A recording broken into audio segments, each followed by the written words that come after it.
Depois de descer do avião, dormi num hotel. No dia seguinte, ao abrir as notícias, descobri que, na noite anterior, a cidade fora abalada por um pequeno sismo. Nenhuma outra área sofreu danos, mas o bairro de Casas Baratas, mais próximo do epicentro e já deteriorado, desabara por completo. Dei um pulo, tivera sorte. Que bom que Chang Zian não aparecera na véspera e que não esperara até o fim. Mas o que não esperava era vê-lo ao vivo na cobertura da televisão. Entre as ruínas cercadas pela equipe de resgate, a repórter falava quando Chang Zian entrou em cena, correndo em direção aos escombros. "Você está louco!" gritaram os socorristas. "É perigo de desabamento. Pode haver réplicas." Quase ajoelhado, ele cobriu o rosto. A voz saiu despedaçada. "Não, minha namorada está lá dentro." Os homens tentaram arrastá-lo para fora. "Deixe o trabalho para os profissionais. Preserve sua vida." Os olhos dele, injetados de sangue, não ouviam nada. Sacudiu os braços que o seguravam e voltou a correr. Pedras cortaram seus dedos, deixando filetes de sangue. No fim, foi imobilizado e carregado dali. Na frente da TV, permaneci deitada no hotel, controle na mão. Petrificada, Chang Zian parecia ter entendido tudo errado.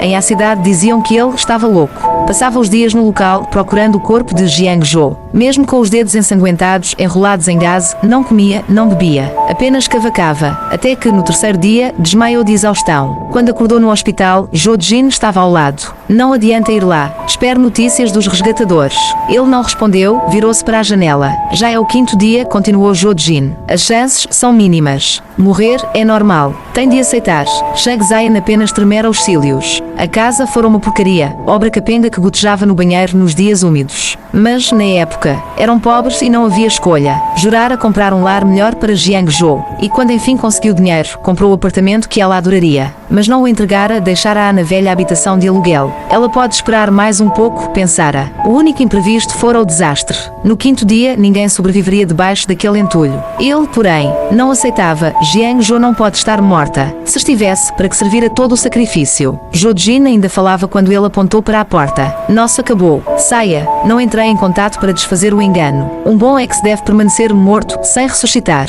Ele, entristecido agora, superaria rapidamente ao lado dela. Afinal, haviam de casar. Xangai é a cidade que abraça todo mundo. Cada um carrega a sua história, mas mantém a elegância. Mesmo que o céu vá cair, primeiro se termina o chá da tarde. E o custo de vida altíssimo me obriga a me esforçar em cada projeto de trabalho. Em menos de 2 anos, acumulei muitos clientes no setor, mas o trabalho ainda era muito cansativo. Para poder me aposentar mais cedo, continuei nesta indústria à procura de novas oportunidades. Graças a um cliente chamado Lin Yi. Essa oportunidade apareceu mais cedo do que eu esperava. Ele é um homem e eu sou uma mulher. Pouco depois de nos conhecermos, descobrimos que tínhamos algo em comum. Ambos gostávamos de homens, e de homens bonitos. Então, começamos a passar os dias procurando por homens jovens e atraentes, não por outros motivos, mas por trabalho. Afinal, a indústria da publicidade, em essência, é atrair investidores para que paguem e fazer com que o público veja os anúncios que eles investem. Agora, na era da internet, os meios de comunicação tradicionais estão em declínio e os influenciadores digitais surgem sem parar, desde que tenham características únicas. Qualquer pessoa pode se tornar famosa online. Nós assinamos contratos com aqueles que têm potencial, planejamos o desenvolvimento de seus IPs pessoais e, em seguida, atuamos como intermediários entre eles e as marcas, ganhando uma parte dos lucros. Talvez por ter bom olho, todas as pessoas que contratei acabaram se tornando muito populares, com grande capacidade de gerar dinheiro. Além disso, todos eram extremamente trabalhadores. Embora eu não me considere particularmente esforçada, graças a eles, em poucos anos, a empresa cresceu de uma pequena equipe de uma dúzia de pessoas para 200 ou 300. Ao mesmo tempo, a avaliação do mercado da empresa chegou a cerca de 2 bilhões de yuan. Isso significava que eu podia ter liberdade financeira. No começo, parecia irreal, mas conforme a empresa crescia, cada vez mais homens começaram a se aproximar de mim. Por exemplo, alguns me seguiam até o quarto do hotel vestindo apenas um roupão de banho. Outros, durante reuniões de negócios, tentavam seduzir com gestos discretos. Houve também inúmeros encontros casuais que, na verdade, eram armados com segundas intenções. Dizem que quando os homens alcançam um certo status, há sempre mulheres se oferecendo. Com as mulheres, não é diferente. Alguém até descobriu meus gostos e me presenteou com um estudante recém-formado, chamado Shuye. Diziam que ele havia sido eleito o cara mais bonito de várias universidades. No começo, não tinha interesse, mas quando ele levantou a cabeça, parecia muito com Chang Zian, meu amor da escola. Por impulso, o contratei como meu assistente.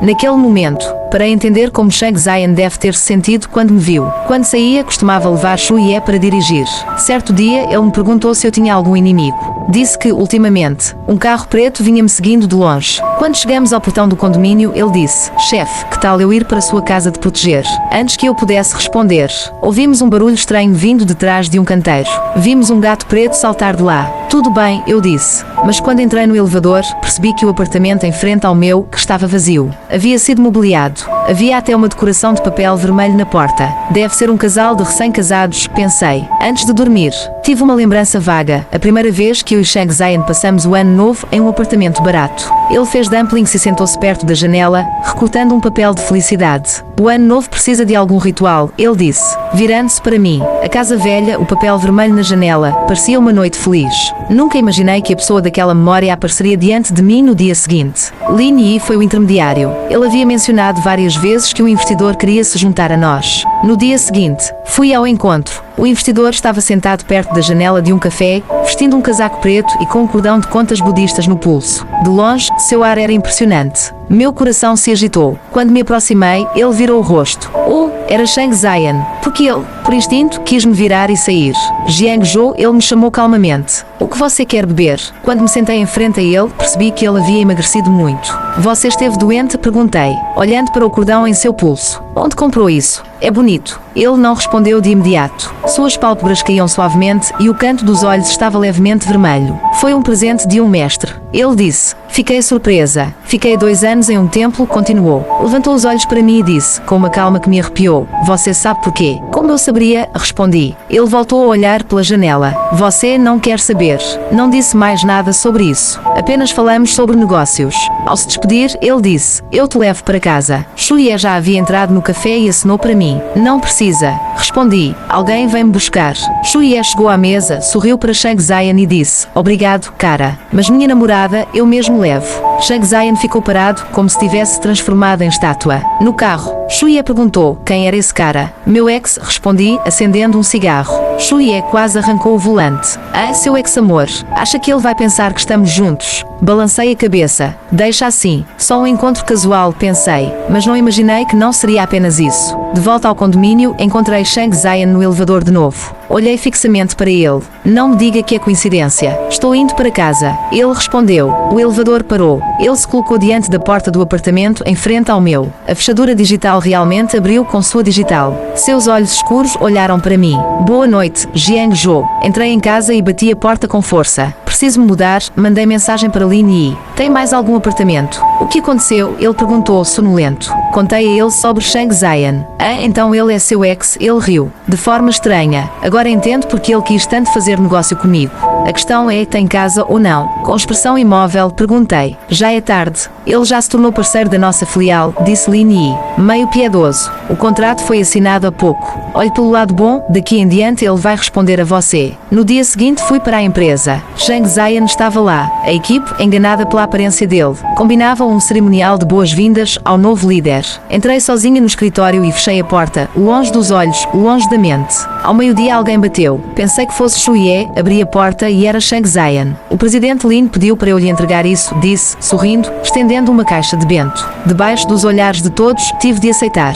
Comi um pedaço e soube imediatamente que ele estava mentindo. Aquilo tinha gosto da comida dele. Não sabia o que ele queria. Aparecia do nada, infiltrava-se em cada canto da minha vida e do meu trabalho, e não dizia nada. Até que, pouco depois, encontrei Zhou Jin. Para evitar cruzar com Shang Zayan, decidi ir até a fundação de caridade, criada depois que percebi que o dinheiro que ganhara nunca acabaria. Servia para ajudar grupos vulneráveis e pessoas em dificuldade. Não esperei encontrar Zhou Jin entre os que vieram pedir ajuda. Quando me viu, a vergonha pintou-lhe o rosto. Você ainda não morreu. A sorte até que está boa, gracejou com cinismo. Achei que estivesse com doença terminal, falei. Porque ainda não faleceu. Tudo não passou de teatro para enganar minha família, respondeu. Se não fingisse estar doente, minha madrasta já teria me eliminado. Jiang Zhou, às vezes eu invejo quem é órfão como você. Meu rosto gelou. Então desejo que no próximo ciclo você também seja órfã. Shuye, tira essa senhorita daqui. Olhamos uma para a outra. Zhou Jin relaxou os ombros. Me ajuda, Jiang Zhou. Estou grávida e preciso de dinheiro. Procure Shang Zayan. Que relação tem ele com isso? disse, desconfiada. Ele foi viver com um velho monge e virou monge. Quem sabe se ainda respira. Deu um risinho. Ele é doido por você. Por tua causa, largou tudo. Quis perguntar o que queria dizer, mas me contive. As palavras de Jo-jin não mereciam crédito. Ela, porém, continuou. Tínhamos um acordo. Eu o ajudava a tomar a herança da minha família. Ele me ajudava a me vingar.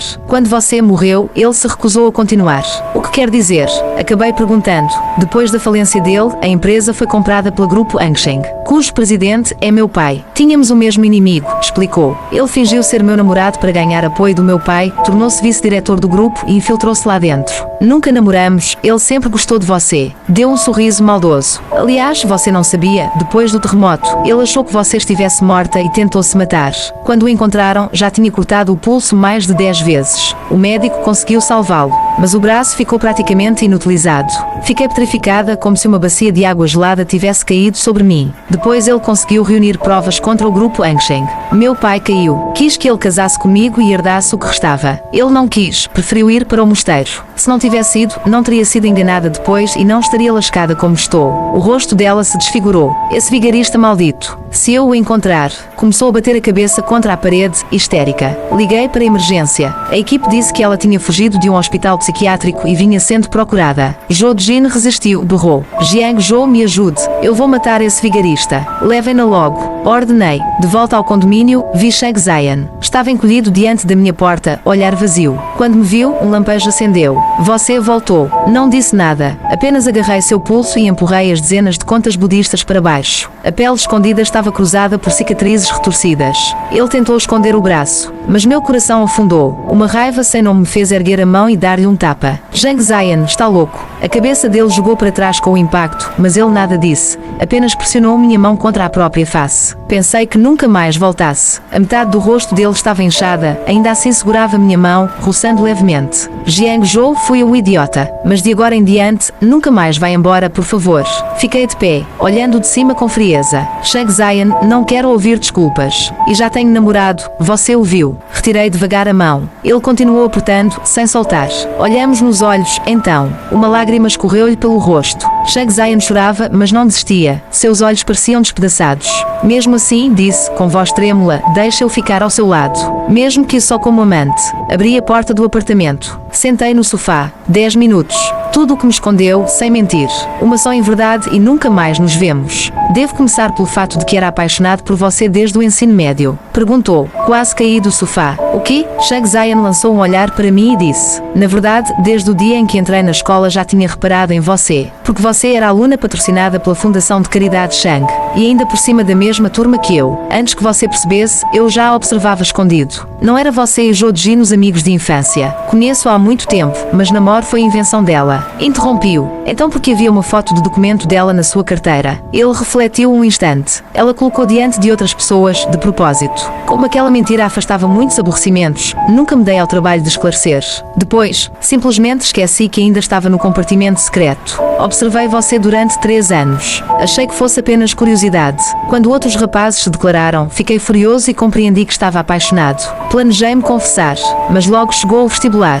Depois da prova, minha família quebrou. Na noite em que você apareceu no bar e quis me levar para casa, fiquei nervoso, mas não pude recusar, senão você procuraria outro. E foi realmente embaraçoso. Prosseguiu. Foram os dias mais felizes da minha vida. Depois de formado, entrei na Ansheng e o plano de vingança que carregava foi tomando forma. Jo-jin voltou do exterior para propor parceria. Odiava o pai e a madrasta por causa da mãe que perdeu no parto. No começo relutei, mas diante do tamanho do grupo Ansheng, uma pessoa recém-formada era insignificante. A oportunidade podia não repetir, se recusasse, não saberia quanto tempo perderia para me vingar. Pesando os prós e contras, aceitei. Um próprio conquistaria mais facilmente a confiança do presidente Jo e me infiltraria lá dentro. Quis contar-lhe tudo, disse ele, mas só depois de resolver todos os problemas.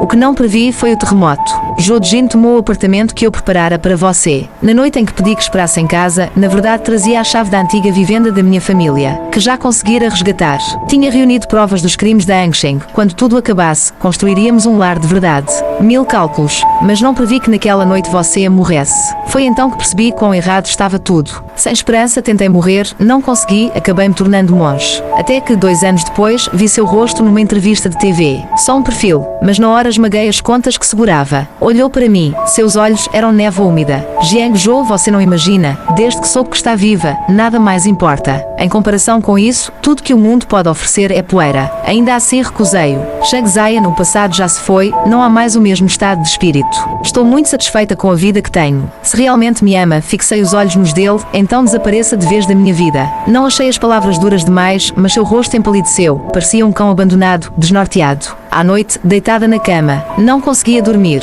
As dezenas de cicatrizes em seu pulso não saíam da minha mente. Enganar a Shang Zian e enganar a mim mesma. Será que o passado pode simplesmente desaparecer? Enquanto ele não reaparecia, ia empilhando tijolos, erguendo uma casa dentro do peito, com seu retorno. A casa desmoronou num estrondo. Não importa, sou teimada e dura até comigo. Mandei mensagem a Lin Yi. Precisava ir a outra província pesquisar mercado para abrir nova filial. Ele respondeu, ok. Os trâmites foram rápidos. Na véspera de partir, abri o aplicativo por último. Shang Zian adicionara-me dias antes, no escritório. Sempre marcava só conversas, inclusive é comigo. Por isso, estranhei vê-lo postar. Cliquei por curiosidade e saltei da cama. A imagem mostrava um monte de comprimidos hipnóticos em dose letal. Corri de volta, quase arrombando a porta, liguei dezenas de vezes. Finalmente, ele abriu, vestindo roupão de banho, o cabelo ainda molhado. Você enlouqueceu de vez. Gritei. Ele sorriu, uma gota escorreu-lhe pelo pescoço. Só agora percebe, murmurou. O olhar dele era teia fina que me envolvia, sem que percebesse. Quando reagi, já me abraçava pela cintura. Pode me afastar, disse, calmo, mas Jiang Zhou, diferente de você, eu só vivo pelo amor que sente por mim. Prefiro morrer a voltar a ser zumbi, como nesses últimos anos. Portanto, não vá, tá bom. Jozo, lá fora começou a chover, fininho. Você está me chantageando. Não, estou implorando que me ame. Estava exausta, tentei raciocinar. Não precisa disso. Muita gente vai te amar. Olhou para mim, a luz em seus olhos foi-se apagando. Desculpa, deu um riso breve, dei um show ridículo. Soltei-me e ele se virou para dentro do apartamento. Seguiu, cautelosa. Ambiente todo preto, estilo mínimo, no quarto, tapete grosso no chão. Por que ainda não foi? Perguntou. Vou esperar você estabilizar. Antes disso, não me arrisco a sair. Não respondeu. Simplesmente começou a tirar o roupão. Na verdade, não precisa de tanta cerimônia. De repente, ele disse. Eu nunca te exigi que me desse explicações. Então, tenta de novo, Jiang Zhou. Shang Zian aproximou-se mais. O olhar parecia ao mesmo tempo miserável e perigoso. Garanto que não vou contar ao Shu Ye. Deve ter sido um momento de loucura minha. Não só não recusei o tenta de novo, como continuei a tentar, até às 5 da manhã. Quando finalmente adormeci, exausto, ele parecia ainda inquieto. Levantava-se de minuto em minuto. Tocava meus olhos ou cabelos, como se precisasse confirmar que eu ainda respirava. Na 80ª vez que seus dedos roçaram meus cílios, explodi, embora a voz saísse rouca. Você é doente, Shang Zian. Assim não dá para dormir. Ele murmurou desculpas e, ao mesmo tempo, me puxou com força para dentro do abraço. Às 12 do dia seguinte, já estavam prontas minhas roupas e tudo o que precisava para o dia. Na cozinha, um mingau de frutos do mar soltava aroma salgado. Meu voo era às 4 da tarde, não pretendia perdê-lo. Nem avisei Shang Zian, abri a porta e saí. Dei alguns passos largos pelo corredor e, de repente, senti que estava revivendo o dia em que, 4 anos antes, partira para Xangai sem dizer uma palavra. Nunca lhe contara porque me aproximara dele na época. Aos 11 anos, meus pais morreram em um acidente de trabalho. Fui enviada para a casa da tia. A maior parte das memórias se perdeu, lembro-me apenas de ser tratada como lixo, chutada de um lugar para o outro. Quando, enfim, parecia estabilizar. O tio, um homem meio abjeto, passou a me fitar com um olhar viscoso. Certa noite, bêbado, entrou no meu quarto. Na luta, encontrei uma faca debaixo do travesseiro. Não queria mais viver, dei-lhe uma facada. Sangue para todo lado. Ele caiu de olhos arregalados. Pensei que o matara. Assustada, corri descalça pela rua e quase colidi com um carro em velocidade normal. O motorista xingou, mas desceu do banco traseiro um garoto quieto e bonito. Sem fazer perguntas, ele me deu dinheiro para comprar um par de sapatos e entregou um cartão com os contatos da Fundação de Caridade Shang. Talvez seja uma ótima mentirosa. A pessoa a quem mais menti fui eu mesma. Com medo de fracassar. Sempre quis manter uma aparência impecável. Já não conseguia continuar a me enganar. Virei-me e voltei para o apartamento dele. Shang Zian ficou parado, escondendo algo atrás das costas. Uma faca de fruta. Fingi não ver. Meu voo para a cidade B é às 4, disse. Desta vez quer vir comigo. Ele congelou. Depois, num sorriso que derretia gelo. Vou. Aonde quer que vá, eu vou.